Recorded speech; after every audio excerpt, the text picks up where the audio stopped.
visualization of what we have studied with the chart. The Supreme Brahman is represented there, the main altar. From there a little light is taken, and with that light all your lights are being burned, and that Atman, the self in you, is the light. Is it represented? Now you have to reach him. And what is the sadhana? It is because of the vasanas that you are now at this moment extrovert. Now I have to slowly become introvert. You cannot become introvert unless the sattvic, rajasic and tamasic vasanas are exhausted. Okay? Now how am I to show that exhaustion? When the 5 fingers are down, meaning the sense organs are extrovert, we get to vasanas. The vasana is represented by the flowers, because the source of perfume is always flowers. So a little flower is taken. And this is our condition at this moment. Vasana and all our sense organs are turned outward, away from him. Now what am I to do? You can't escape from what you are. Whatever be your condition at this moment, turn towards him. Om Tat Sadidi, Nirdesha. Turn towards him with whatever you have got. However vulgar we may be, with vasanas, extrovert in nature, you turn, hey Bhagavan, bring that fingers with the flower to your heart. And then what am I to do? Same thing as the last verses of the 17th chapter. Remember him, everything will become all right, sattvic. Thus, Bhagavan's 1,000 names are the Sahasranama. Sahasra, 1,000 Nama names. The various glories of the Lord. So then, Om Achyutaya Namaha. When we are saying, Om Achyutaya Namaha. There I take it nearer the lamb and not throw. You cannot throw. You just relax. The vasana shadow. Where? At his feet. Then again you take another one. Now, each time you remember him, it is not all the vasanas going. Then you can take it one way, Achyutaya Namaha, finished. It won't go. Little by little only the progress. Progress is always slow. So then take a little flower, not that handful, one flower. Again you bring it down, the next one will be chanted, and as you are chanting you repeat it and relax. This is called worshipping the Lord. The idol or the symbol that is kept there, whether it is cross or Krishna, it doesn't matter. It stands for that self in you which is none other than the Supreme Reality. Where vasanas are exhausted, that's the time when you prostrate, expressing that a merger of me, the PFT, the limited ego with the Supreme. This is the symbolism which is being used in all rituals, whether it is a Christian or it's a Buddhism, Hinduism, in all rituals. The symbolism is the same. The mantras may be changing. The methods of contemplation may be changing. The idol, the symbol may be changing. And this is called Vishnusahasranama.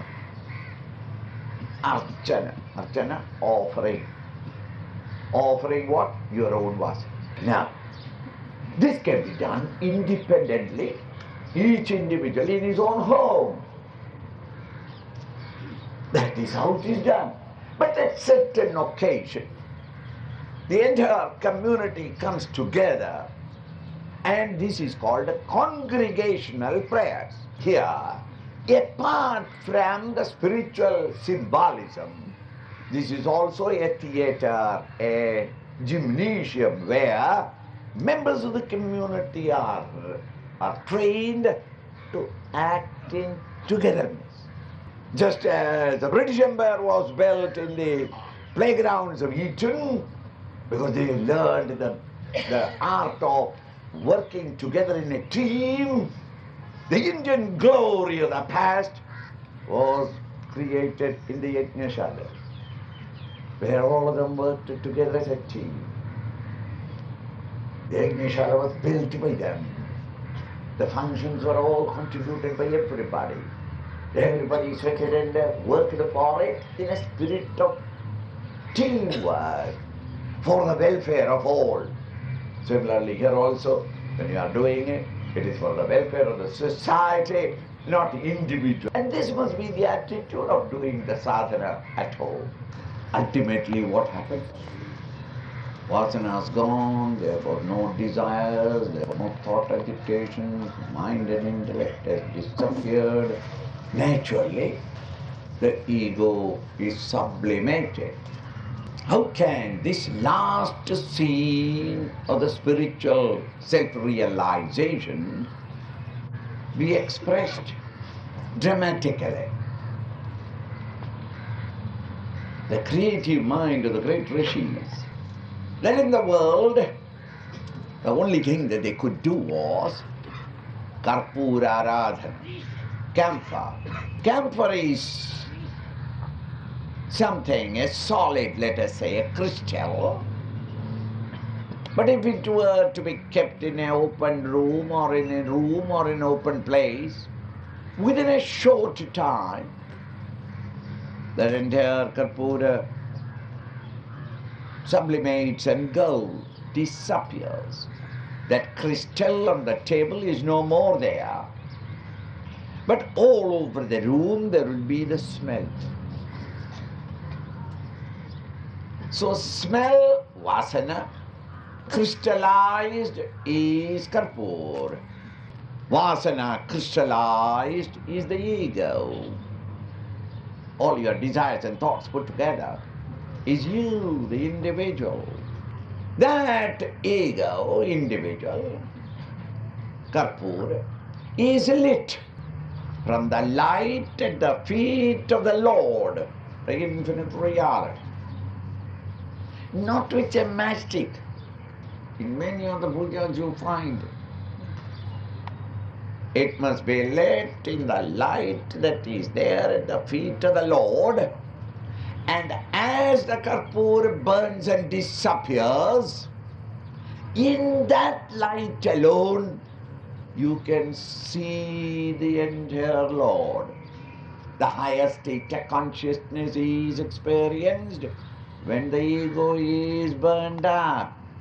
Na tatra suryo bhadina chandra tarakam.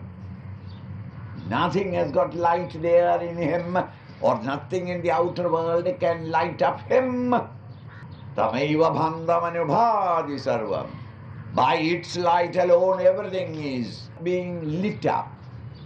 That infinite consciousness subjectively in you becomes revealed slowly and slowly as the ego disappears, and therefore the light of the karpur with which we light up the whole length and width of the symbol. That is the reason why the Hindu temples, not that we can't afford it, in the Garbhagriha, in the altar, the Lord is always vaguely seen, very little lit up.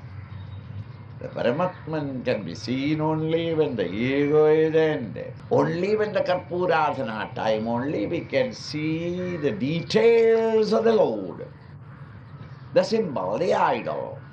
Idea is that the Atman, the self, you may intellectually understand. Anoraniyan, Maho, Mahiyan, Atmasya Jandor, Nidho, Vuhaya. We can intellectually understand, but actually to experience it, it's only when the ego is burnt up. You glide into that state of consciousness. The distraction is not in the sense of an ordinary distraction. As the dreamer dies, then only the waker experience can come. Similarly, when the ego level of consciousness from which when we glide into the higher state of consciousness, then only it can be understood. This can be dramatized only by Karpura Aradhana. That is why in all our pujas, Karpura Aradhana is the last item. That when we are trying to remember him constantly and thus our vasanas are all offered to him, when the Karpura Aradhana goes, then everybody prostrates. The idea is that the soul, the Atman in me, the Atman in you is one and the same. In fact, after the arati, it is not only the Lord, but also you turn around. Meaning that this attitude of oneness with all members of the community. Thereafterwards, you do namaskar. Krishna.